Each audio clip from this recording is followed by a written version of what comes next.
Welcome to you.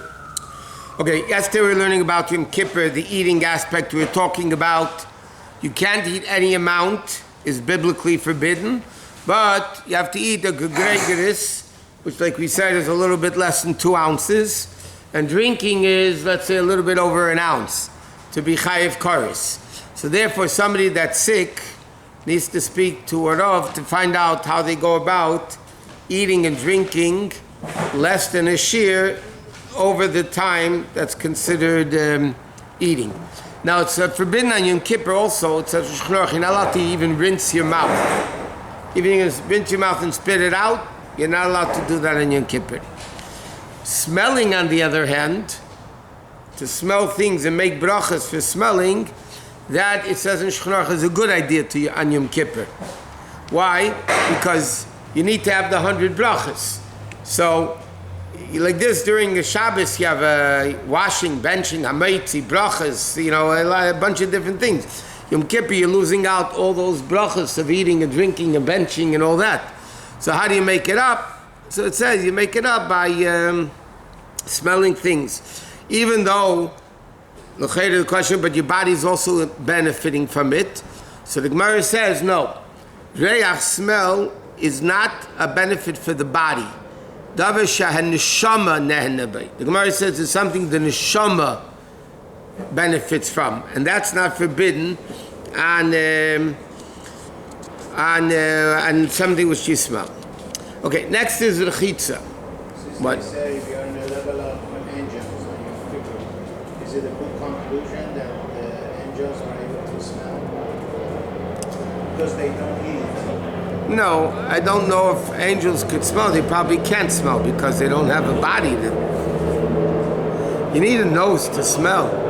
Malach doesn't have. I mean, it's different than a Malach can't eat or drink either. But the fact is, where they are, they don't eat and drink. But they don't smell. I don't know. Next is like this. You're not allowed to wash, even dip your finger into cold water just for enjoyment. It's forbidden on Yom Kippur. Now, if you have a dirt spot, you're allowed to wash only that dirt spot with water. But you can't wash more than that. To wash only that particular part of the thing. In fact, it says in Halacha, what happens if your gums are bleeding or your tooth is bleeding inside the mouth, you're not allowed to rinse your mouth to stop the bleeding or to get rid of the blood. You can only take a dry cloth or a dry napkin and wipe up the blood in the mouth. You can't wash in any way. But if somebody is dirty, a dirt spot, then they're allowed to wash that particular dirt spot. Now, so what are you allowed to wash in Yom Kippur? So when you're allowed to wash, you're only allowed to wash to the end of the fingers. Which means you go to the bathroom, you wash until the end of the fingers. You wake up in the morning, you wash Negelwasser, you can only go to the end of the fingers. Whatever. Now, if somebody, let's say, is preparing food for a child, and you need to wash they're having a fruit, whatever, you need to wash it. So again, that you're allowed to do because it's not enjoyable washing. You're washing because you need to clean the fruit. So if you're washing, obviously it should be done as minimal as possible, but you're allowed to wash food and things that a child needs because that's not called pleasurable washing. What? When you do this, what? with the face a little bit around the eye. No, that's only when your fingers are only damp, not even wet. You can't wash your hands, and when they're wet, it says you have to dry them. When they're damp, you can go over your eyes. Now, if your eyes are encrusted, so then you can take a little bit of water and wash it out. A kala that gets married within 30 days of Yom Kippur is allowed to wash her hands and face. Why? She still has to look good for her husband. Then I guess it doesn't matter anymore. It's too late. But for the first 30 days, that's what it says in Shulchan Aruch, that they're allowed to wash. So anyway, the only time rather you wash completely the whole hand is a few cases. Number one if somebody's eating bread, let's say an adult for whatever reason has to eat on Yom Kippur, and they're eating bread, so you have to wash. Children, say a 9-year-old, 10-year-old that's not fasting a whole day, and they need to eat bread, so then they have to wash their hands properly all the way to the wrist, like they normally do when you wash for bread. When Kohanim do Birchat Kohanim, the Kohanim wash their hands until the wrist. How about the Levi? The Levi, it says in Shulchan Aruch that in the places where the Levi washes his hand before he washes the Kohen's hand, he also washes the whole hand. That's our minute. We wash our hands first, and then you can also wash your hand. But it says in Halacha, when you do that, you shouldn't enjoy it too much. Shouldn't have in mind that because it does feel good, by the way. But that's after a bathroom, you only wash, whatever. If you tie your shoes, you have to wash your hands. But it's an interesting halacha. It's an argument in halacha, but we paskin that even if you're not wearing leather shoes, but you're wearing sneakers that are non-leather, and if you tie the shoes or you touch them, you also have to wash your hands. Even laces? Huh? Even laces? Yeah, because inevitably you're touching the shoe. So there are poskim that say, because it's not a leather shoe, it's not a problem. But the halacha is, most people say that you do have to wash your hands, and that's the minig. That when you tie your shoes with non-leather shoes, you still wash your hands. How about your socks? Socks, the minig is that they don't. I don't know. Okay, when you get up in the morning, okay, all that. Person, if he's sick, allowed to, a woman can't even go to the mikveh. Right, next. Sicha. Sicha is literally means anointing yourself with oils. Which means like this, and Yom Kippur is stricter than Tisha B'Av. Yom Kippur, a woman is not allowed to put on perfume. Before Yom Kippur she could, I'm saying, but on Yom Kippur, she's not allowed to put on perfume. A man is not allowed to put on cologne. And in Poskim it says that even if you're like deodorant, that you're not doing it for a good smell. You're doing it to remove a bad smell, so even then you're not allowed to do that on Yom Kippur. The only thing you're allowed to do on Yom Kippur is put it on before Yom Kippur. But on Yom Kippur you can't put on deodorant either.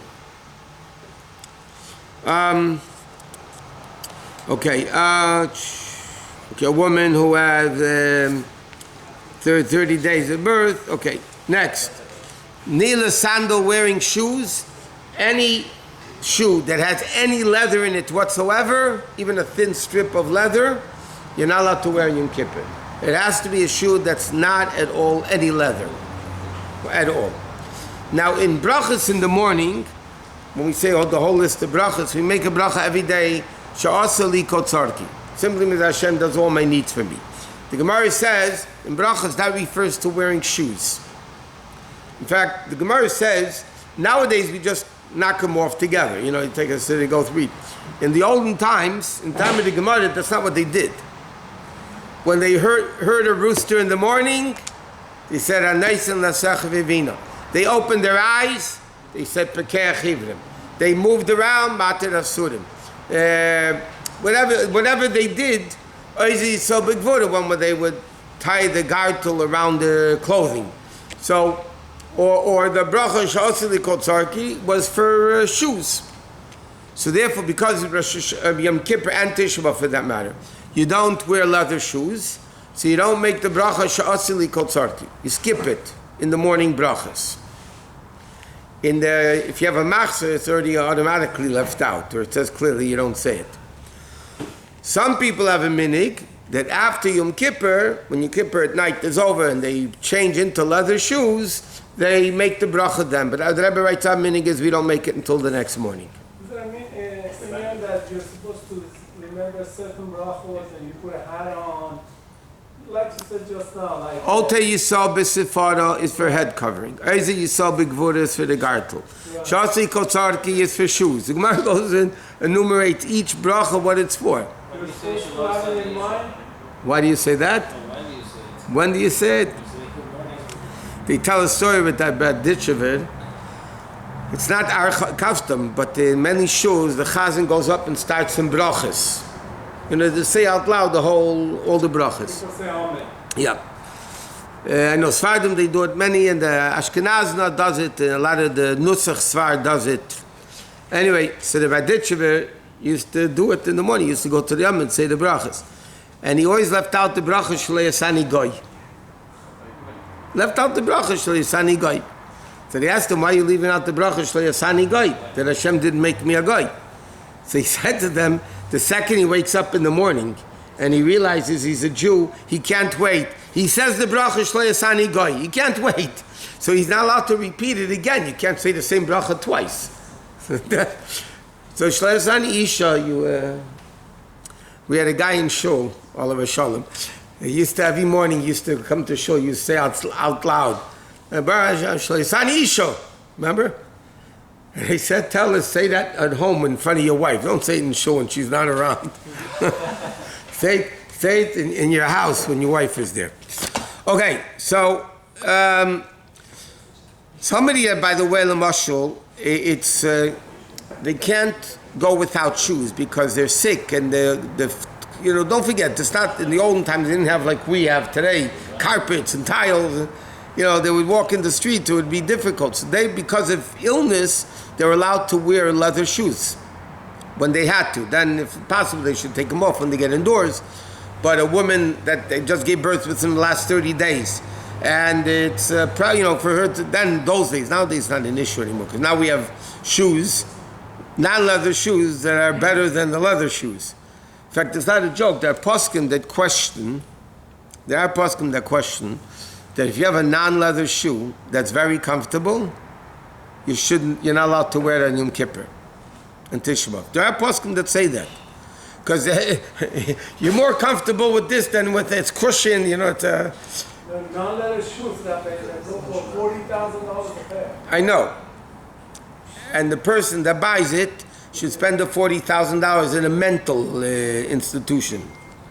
What? What happens if you have like a non-leather shoe sandal? Should you buy specifically a dress shoe that's non-leather, or is it okay? No, for Yom Kippur, it's not for now. One time I wanted to speak about people coming to Shul Shabbos wearing sneakers. They might be very expensive, but you know what? It's not Shabbos-dik. We walk a long walk. I know you walk a long walk. So 1 minute. You know what the ladies do?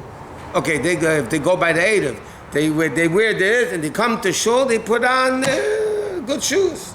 Oh, good. So Yom Kippur the same thing? No, Yom Kippur, everybody wears. Magachin zmayt mechbe ba mein kim shvlag halt teder we gaan nu gashimet laat ik de bogen dat zelf weer even lam term shna madina khavet man sit ka yagdol teder we yadir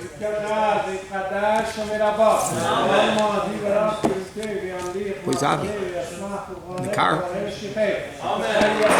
Huh? Shiva?